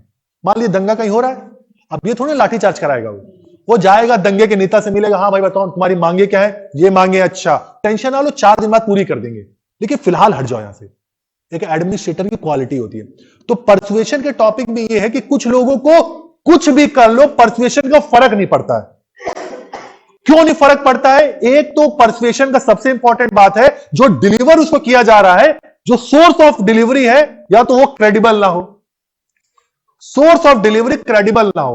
अगर हम कहते हैं दरवाजा बंद या कोरोना वैक्सीन की बात कर रहे हैं, तो अमिताभ बच्चन के मुंह से बात सुनवाई गई थी, क्योंकि Amitabh Bachchan was a source of credibility. ये व्यक्ति कह रहा, सही कह रहा होगा। स्वच्छ भारत अभियान हमने सचिन तेंदुलकर से झाड़ू लगवाई, क्यों? ब्रांड एम्बेसडर बनाया, परसुएशन ही था ये कि भैया ये कर रहा तो सही कर रहा होगा। लेकिन कभी कभी परसुएशन का फर्क नहीं पड़ता है। क्यों नहीं पड़ता? या तो सोर्स क्रेडिबल ना हो, या सामने वाला व्यक्ति परसुएड होना ही ना चाहता हो। समझे? सुनिए तो पहले मेरी बात, उसके बाद की बात अलग हो सकती है, ठीक है? सुन लीजिए पहले, उसके बाद कमेंट्री करिए, मुझसे करिए, मैं भी खूब करता हूं, लेकिन फिलहाल सुन लीजिए। अगला पॉइंट, अगला पॉइंट, बाकी जो आइडियोलॉजी उनकी सबको पता है, सत्य अहिंसा, सत्य अहिंसा, अपरिग्रह, नॉन पसेशन का, अस्तेय। बेसिकली गांधी जी के एकादश सिद्धांत है फियरलेसनेस, निर्भीक होना। एक सत्याग्रही के लिए निर्भीक होना सबसे जरूरी है। अगर आप सत्य के साथ हैं, अब एक्चुअल सत्याग्रही तभी हो सकते हैं जब आप में भय हो ही ना। भय किसका? सामने वाले का। क्योंकि अगर आप सत्याग्रही या सत्य पे विश्वास करते हैं, तो दुनिया का कोई भी भय से आप कैरिड अवे नहीं होंगे। तो fearlessness is integral part of his ideology. बाकी 5-6 पता है, 4-5 जब मेंस देंगे तो 5-6 वहां पढ़ लेंगे। 11 वैसे एकादश व्रत सिद्धांत कहते हैं इसे, 5-6 बाद में पढ़िएगा। हिस्ट्री में फिलहाल इतना ही है। आगे, the nature of his movement was composite. The nature of his movement was composite. अभी कंपोजिट क्या होता है? कि एक साथ वो कई इश्यूज को टैकल कर रहे थे, एक ही साथ कई इश्यूज को टैकल कर रहे थे, इसीलिए कंपोजिट है। वो पॉलिटिकल ग्राउंड को देख रहे हैं, वो सोशली लोगों को इंपैक्ट डाल रहे हैं, लोगों को इकोनॉमिकली इंपैक्ट डाल रहे हैं। चरखा चलाना क्या है? लोगों को स्वावलंबन बढ़ाना। चरखा से आजादी थोड़ी ना मिली थी। ये जो कहते हैं कि चरखे से आजादी कैसे मिली, तो एक्चुअल में गांधी को समझते ही नहीं है। चरखे से आजादी नहीं मिलती है, चरखे से यह मिलता है कि भैया हम स्वावलंबी, हमें आपकी जरूरत नहीं है। ब्रिटिशर्स यही तो कहते थे, अगर हम चले जाएंगे तो आप बर्बाद हो जाओगे, इंडस्ट्रीज हमने दी, एक्सवाइजेड सब हमने दी, आप बर्बाद हो जाओगे। बोलता नहीं, तुम चले जाओगे, हम चरखे से काम चला लेंगे। मतलब हमारी इंडस्ट्रीज पहले से, हम कॉटन में इंडिया पहले से दुनिया का सबसे बड़ा एक्सपोर्टर था, तो चरखे से क्या होता है? यही होता है ना, तो हम मैनेज कर लेंगे, टेंशन ना लो, आप लोग जा सकते हो।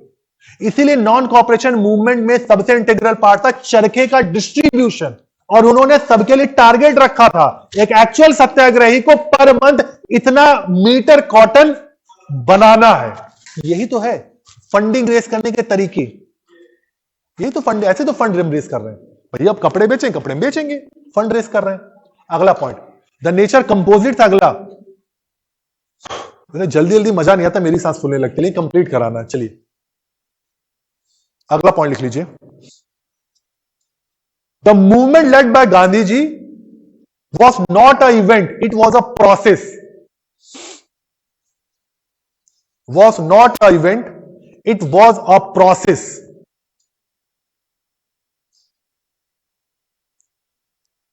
इसका मतलब क्या है? गांधी जी की मूवमेंट को आपको इवेंट ना समझिए कि ये नशा नॉन कॉपरेशन मूवमेंट हुआ और उसके बाद 5 फरवरी 2022 को वापस ले लिया गया। गांधी जी का मूवमेंट कभी मूवमेंट था ही नहीं, एक वो प्रोसेस है, जो प्रोसेस 2 भागों में हमें दिखता है। एक उस मूवमेंट का एक्टिव फेज है और एक उस मूवमेंट का डोरमेंट फेज है या पैसिव फेज है। प्रोसेस कैसे है?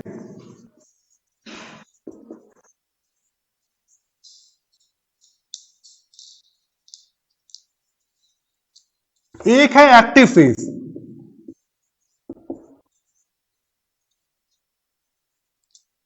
और दूसरा है पैसिव फेज। पहला एक्टिव फेज और दूसरा है पैसिव फेज। एक्टिव फेज में क्या करते हैं, मूवमेंट शुरू हुआ,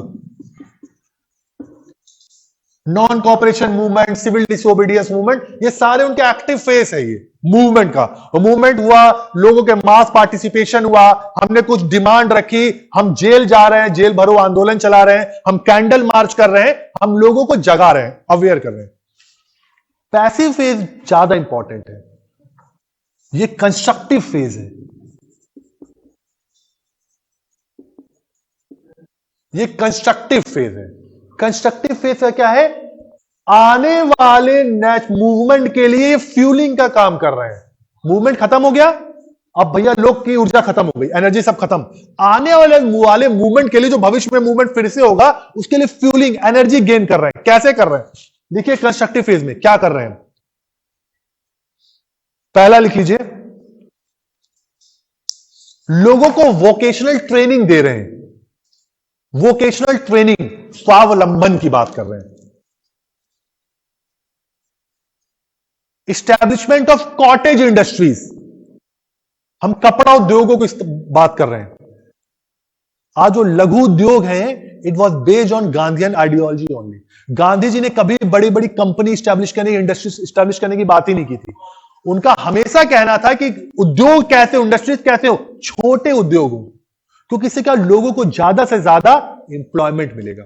बड़ी इंडस्ट्रीज अगर स्किल्ड लोग होंगे तो क्या करेंगे, व्हाइट कॉलर जॉब्स तो मिलेगा ना। व्हाइट कॉलर जॉब्स किनको मिलता है, जो एजुकेटेड लोग हो, और लोगों की, उनको पता था आधे तो यहां पे अनपढ़ है, ये कर क्या सकते हैं, नॉन स्किल्ड वर्क। कपड़ा अगर बनाना, अगर किसी को बता दे चरखा घुमाना है, नॉन स्किल्ड वर्क है ना।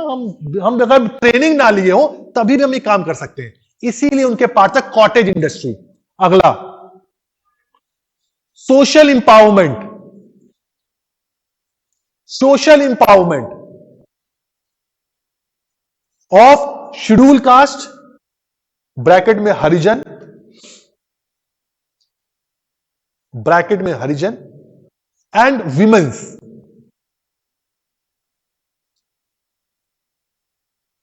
And women's. सोशल इंपावरमेंट हम कैसे करेंगे, अगर हम शेड्यूल कास्ट की बात करें तो we will fight against untouchability.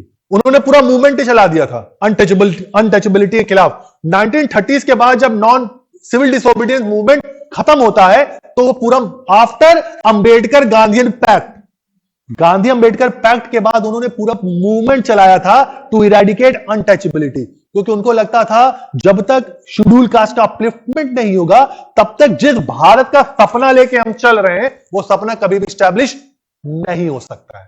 तो ये उनके कंस्ट्रक्टिव फेज का था, जो उसका पूरा काम क्या था, आने वाले मूवमेंट के लिए एनर्जी गेन करना या फ्यूल प्रोवाइड करना। ठीक, इतनी बात समझ आ गई। अभी और बहुत कुछ बताया जा सकता था, समय या अभाव से मैं नहीं बता पा रहा हूं। अगला आप लिख लीजिए, मॉन्टेग्यू चेम्सफोर्ड रिफॉर्म। अरे उन्होंने किया, अब आपने फिर पूछ लिया। एजुकेशन के लिए इन्होंने बहुत काम किया है। जो आज हम मुफ्त शिक्षा की बात करते हैं, वो मुफ्त शिक्षा की बात उन्होंने सबसे पहले की थी, कि गवर्नमेंट की ये होनी चाहिए जिम्मेदारी कि 6 से लेकर 14 साल के बच्चों को मुफ्त शिक्षा दी जाए।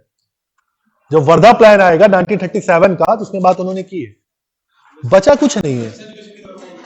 वेस्टर्न एजुकेशन को स्वीकार ही नहीं करते। वो कहते ना भाई, भारत को भारत के हिसाब से चलाना। अपने पढ़ लिख चुके थे ना, भारत को भारत के हिसाब से चलाना है।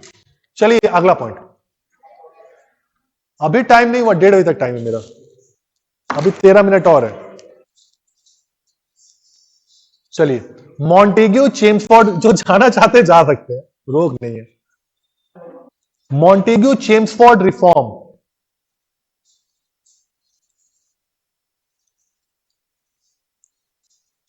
ठीक है। इसमें सबसे इंपॉर्टेंट चीज क्या है, अगर इन शॉर्ट बोल दूं तो डायरकी स्टैब्लिश हुई थी।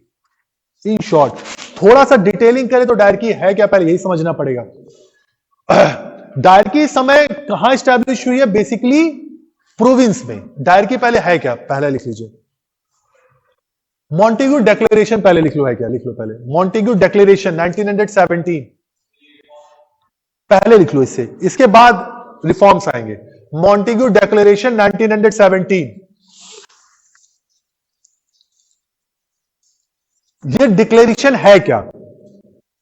मॉन्टेग्यू इस समय सेक्रेटरी ऑफ स्टेट है, लंदन बैठा हुआ व्यक्ति, वो एक डिक्लेयर करता है। क्या डिक्लेयर करता है? लिख लो। According to this declaration, increasing association of Indians,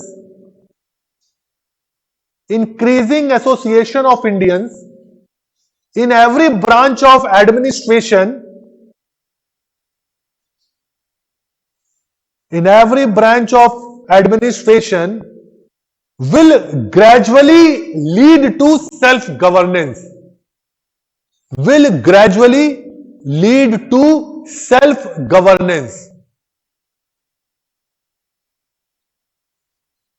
self governance word नहीं था, रिस्पॉन्सिबल गवर्नमेंट था, ब्रैकेट में लिख लीजिएगा सेल्फ गवर्नेंस। जो सेल्फ गवर्नेंस है उसको ब्रैकेट में डालिए, उन्होंने रिस्पॉन्सिबल गवर्नमेंट की बात की थी। Will gradually leads to responsible government in India. और जो ये अब जो रिस्पॉन्सिबल गवर्नमेंट थी, सेल्फ गवर्नमेंट थी। बट कब हम देंगे इसकी चर्चा इन्होंने नहीं की। Will gradually lead to, gradually मतलब वो तो प्रोसेस है, समय आएगा तो दे देंगे, अभी लेकिन नहीं देने जा रहे हैं। इंडियंस ने फर्स्ट वर्ल्ड वॉर में इसीलिए सपोर्ट किया था कि इनको लगता था कि गवर्नमेंट क्या, ब्रिटिश गवर्नमेंट क्या करेगी, इनको इनके सेल्फ गवर्नमेंट की डिमांड को पूरी कर देगी। इस प्रेशर में मॉन्टेग्यू डिक्लेरेशन तो आया, लेकिन सेल्फ गवर्नमेंट की बात उन्होंने अभी नहीं की। उन्होंने कहा अच्छा भविष्य में कभी दे देंगे, जिसको लेके लोगों ने अपोज किया। कुछ फेमस स्टेटमेंट है वो लिख लीजिए। According to Tilak, according to Tilak, this declaration was like, this declaration was like a dawn without sun, a dawn या मॉर्निंग विदाउट सन लिख लो, a dawn without sun, dawn a dusk, dawn without sun. Tilak का statement है, ये important है, ठीक, पूछा गया है इसीलिए मैं लिखवा दिए। अब लिखिए Montagu Chelmsford reform.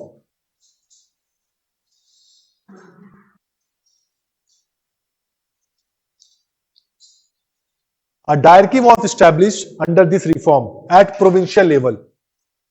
A diarchy was established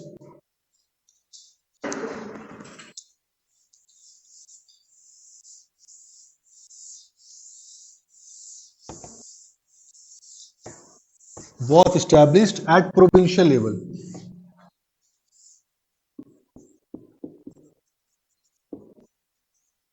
A diarchy was established at provincial level.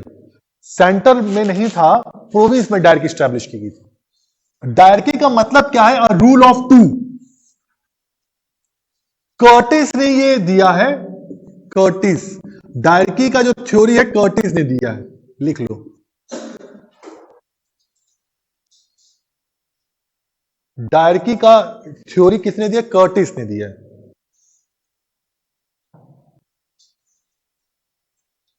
ये कर्टिस ने ही समझाया था कि डायरकी एक्चुअल में होती क्या है। इसके लिए किसी एक सेपरेट सेशन बुलाया था भूपेंद्र नाथ दत्त के लिए। उनने पूछा ये क्या है, डायरकी होती क्या है? बुलाओ बताते हैं तुम्हें। तो भूपेंद्र नाथ दत्त के लिए एक सेपरेट सेशन इन्होंने बनाया था कर्टिस ने, और समझाया कि डायरकी है क्या। बाद में जो इस रिफॉर्म के अंतर्गत आई, rule of two, rule of two में है कौन? लिखिए पहला, एग्जीक्यूटिव काउंसलर्स और मिनिस्टर्स, काउंसलर्स और ministers.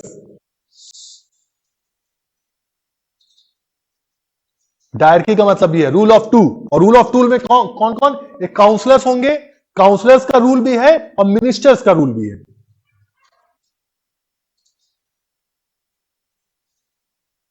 Rule of two, councillors and ministers. अगला point, subject was divided into two parts, जो विषय थे वो दो भागों में डिवाइड कर दिए गए। Subject was divided into two parts.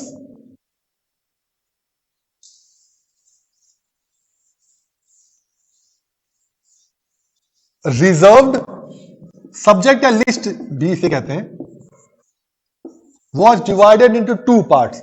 पहला रिजर्व लिस्ट और ट्रांसफर्ड लिस्ट।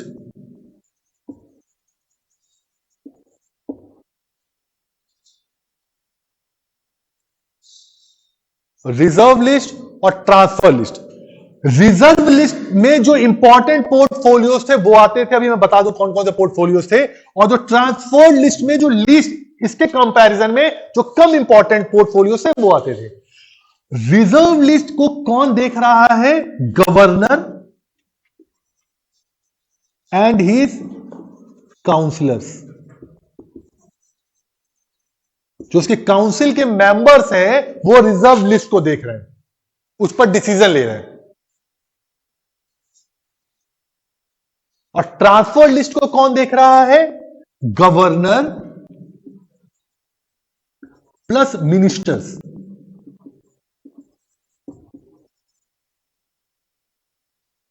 गवर्नर्स और मिनिस्टर्स। मिनिस्टर्स कौन है? मिनिस्टर्स बेसिकली जो लेजिस्लेचर है, जो विधायिका है, उसके इलेक्टेड मेंबर में से, विधायिका या लेजिस्लेचर के इलेक्टेड मेंबर में से नॉमिनेट किए गए थे। किसने नॉमिनेट किया था? गवर्नर ने किया था। एक बार समझ जाओ कितने थे, 10, 20, 50, 100, कभी नहीं पूछा, ना पूछेगा भाई। ये समझ जाओ इसका मतलब क्या है। अपने ऐसे पार्लियामेंट है, ठीक है, पार्लियामेंट में इलेक्टेड मेंबर्स हैं, इलेक्टेड मेंबर्स हैं। मोदी जी ने उसी इलेक्टेड मेंबर्स में से कुछ लोगों को नॉमिनेट कर दिया, वो हो गए मिनिस्टर्स। कहते आज भी तो कैबिनेट मिनिस्टर नॉमिनेट ही तो कर रहा है ना, वो हो गए मिनिस्टर्स। लेकिन गड़बड़ी क्या हो गई? ये जो मिनिस्टर्स हैं ये किसके प्रति रिस्पॉन्सिबल हो गए? लेजिस्लेचर के लिए, लेजिस्लेचर के लिए। और एक और के प्रति रिस्पॉन्सिबल हो गए? गवर्नर के लिए, क्योंकि गवर्नर ने तो इन्हें मिनिस्टर बनाया है ना। दोनों के रिस्पॉन्सिबल, एक तो लेजिस्लेचर के रिस्पॉन्सिबल और दूसरा गवर्नर के रिस्पॉन्सिबल। आप समझ लीजिए दोनों उल्टा हो गए। इलेक्टेड लोग हैं जो चुन के आ रहे हैं लोगों से, उनके प्रति रिस्पॉन्सिबल है। गवर्नर जो इन लोगों के खिलाफ बैठा हुआ है उनके खिलाफ रिस्पॉन्सिबल। इसकी स्थिति हो गई बुरी कि भैया दोनों के प्रति रिस्पॉन्सिबल है, जो ये और जो ये पार्टी है ये किसी के प्रति रिस्पॉन्सिबल नहीं है। जो ये पार्टी है रिजर्व लिस्ट, जो गवर्नर प्लस काउंसिलर, ये किसी के प्रति रिस्पॉन्सिबल नहीं है, क्योंकि इसको लेजिस्लेचर्स को लेना देना ही नहीं था। ये गवर्नर और इसकी जो काउंसिल है वो ही मिलके देख रही है रिजर्व लिस्ट को। और कभी भी कोई गड़बड़ी हो गई, मतलब अगर लगा कि अनकॉन्स्टिट्यूशनली कुछ काम हो रहा है, तो गवर्नर इनको खत्म भी कर सकता है, जो काउंसिल ऑफ मिनिस्टर्स को खत्म भी कर सकता है। तो भैया अगर मान लो कुछ ये लोग गड़बड़ी करने लगे, चूंकि मैंने नॉमिनेट किया है तो मैं तुम्हें खत्म कर दूं, हटो भगो। इसीलिए दोहरे दबाव में थे ये, लेजिस्लेचर के दबाव में भी थे, गवर्नर के भी दबाव में थे। और मिनिस्टर्स ये लोग थे, ये मौज मार रहे थे, इनको किसी का कोई दबाव नहीं था। पहली डिमेरिट ये थी। दूसरी डिमेरिट क्या थी? लिख लीजिए, जो सेपरेशन ऑफ लिस्ट थी वो भी ठीक नहीं थी। कैसे? अगला पॉइंट लिख लीजिए। Under reserve list, under reserve list, important subjects like law and order, irrigation, finance was present.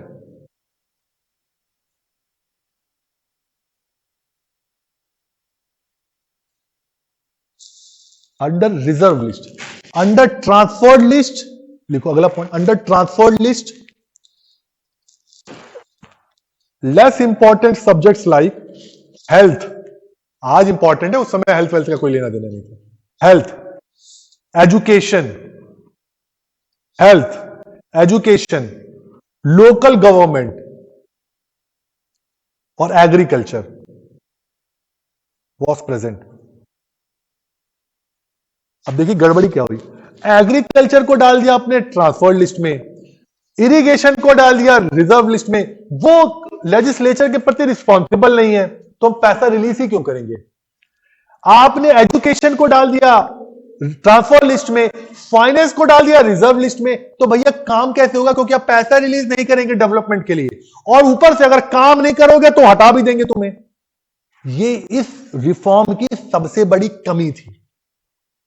बस रिफॉर्म के नाम पर जो लेजिस्लेचर था उसको इन्होंने एक्सपेंड तो कर दिया, भारतीयों को जिम्मेदारी तो दे दी मिनिस्टर्स के थ्रू, मिनिस्टर ज्यादातर इंडियंस ही थे, लेकिन इनको काम करने नहीं दिया गया। इसीलिए बाद में जब एनसीएम नॉन कॉपरेशन मूवमेंट के बाद इलेक्शन की बात जब हो रही शुरू हुई तो कांग्रेस ने इसको अपोज किया, हम करेंगे क्या जाके, हमारे पास तो कुछ पावर ही नहीं है। लेकिन स्वराजिस्ट ने इलेक्शंस में पार्टिसिपेट किया था, बोला ठीक है हमारे पास पावर नहीं है लेकिन कम से कम जाए तो अंदर, जाने के बाद देखा जाएगा क्या होगा, और हमें जो भी लिमिटेड अपॉर्चुनिटीज मिलेगी ब्रिटिशर्स को क्रिटिसाइज करने की हम करेंगे। आज जो विपक्ष होता है क्या करता है, आज का विपक्ष मतलब वो समझ लो इकट्ठे करके बने, विपक्ष तो है ही नहीं ना, इकट्ठे करके जैसे जैसे बने, पावर कुछ नहीं है। लेकिन चूंकि विपक्ष है कभी ना कभी बात तो रखते ही ना वो, तो लिमिटेड अपॉर्चुनिटीज तो मौजूद हैं लेकिन विपक्ष का रहना जरूरी था। इसीलिए स्वराजिस्ट कहते हैं, बाद में भी बनेगी स्वराज पार्टी, भैया जो भी मौका मिल रहा है हमें इसका फायदा उठाना चाहिए और हमें इलेक्शन में पार्टिसिपेट करना चाहिए, ठीक है। और इसी मुद्दे पर लेके आईएनसी में फिर से पार्टीशन की बात आती है लेकिन मैनेज हो जाता चीजें, ठीक है। अगला पॉइंट, ये समझ गया ना, अगला point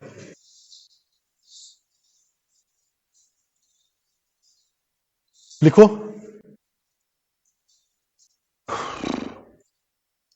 separate electorate was expanded, the provision of separate electorate was expanded. Now the 6 Anglo-Indians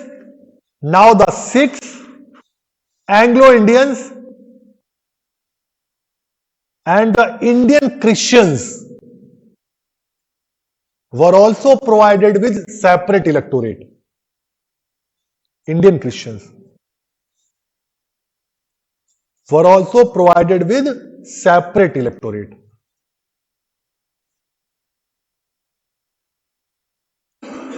Women for the first time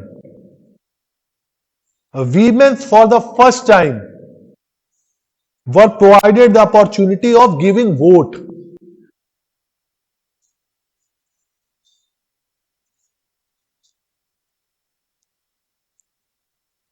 Were provided with the opportunity of giving vote.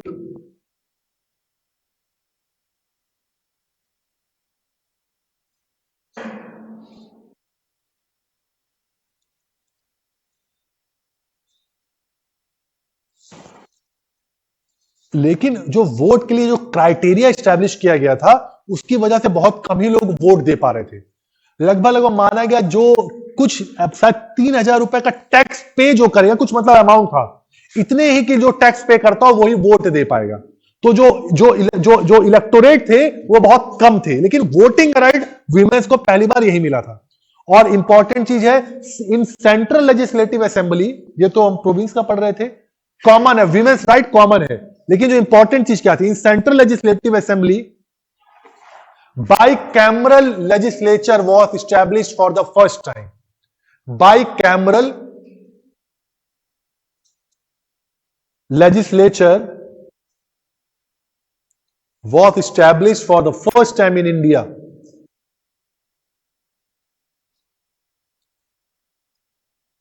Bicameral मतलब यही राज्यसभा और लोकसभा। देखिए पहला क्या था, लेजिस्लेटिव काउंसिल,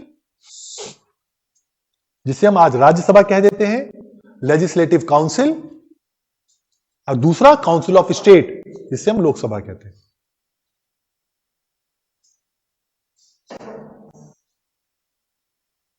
तो कल NCM पढ़ लेंगे, कल कंप्लीट हो जाएगा। बाकी जो कोशिश करेंगे साइमन कमीशन तक एटलीस्ट आ जाए।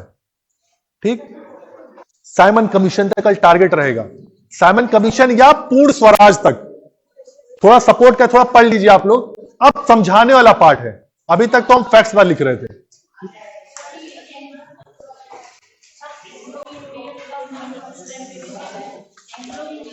कॉन्सेप्ट वहीं से लिया गया ना एंग्लो इंडियंस का। यही ऑफस्प्रिंग जो होते हैं वो एंग्लो इंडियन है ना। एक किसी का पति मतलब ब्रिटिश ओरिजिन का, एक इंडियन ओरिजिन के ऑफस्प्रिंग होंगे, एंग्लो इंडियन। इंडियन क्रिश्चियंस वो हैं जो इन्होंने क्रिश्चियनिटी अडॉप्ट कर ली, इंडियन क्रिश्चियंस हो गए वो।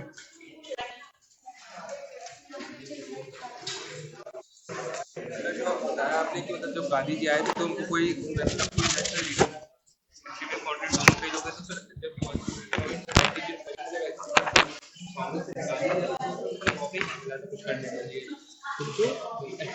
मौका ही काम करने के लिए जब करने स्टार्ट किया उनको तो कांग्रेस से ही निकाल दिया।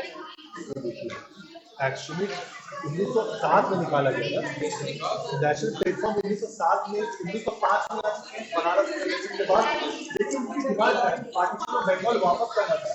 पार्टीशन वापस कब होता है? 1911 में होता है। इंपॉर्टेंट रीजन तो वहां से मतलब मॉडरेट से ही कंट्रोल ये पूरी कांग्रेस आ चुकी है, और जो एक्चुअली थे वो पीछे बैकड्रॉप था। इसीलिए तो पॉपुलर लीडर था ही नहीं जिसका फायदा गांधी जी को मिला। अगर इनके मान लीजिए फिरोज शाह मेहता होते, जबरदस्त लीडर के वॉर देके अपने आप को समझते हैं, अगर वो रहते तो पॉसिबिलिटी प्लेटफॉर्म खाली कर दिया। जब प्लेटफॉर्म खाली होता तो कोई भी स्ट्रॉन्ग पर्सनैलिटी होती है उस प्लेटफॉर्म को ऑक्यूपाई करता है।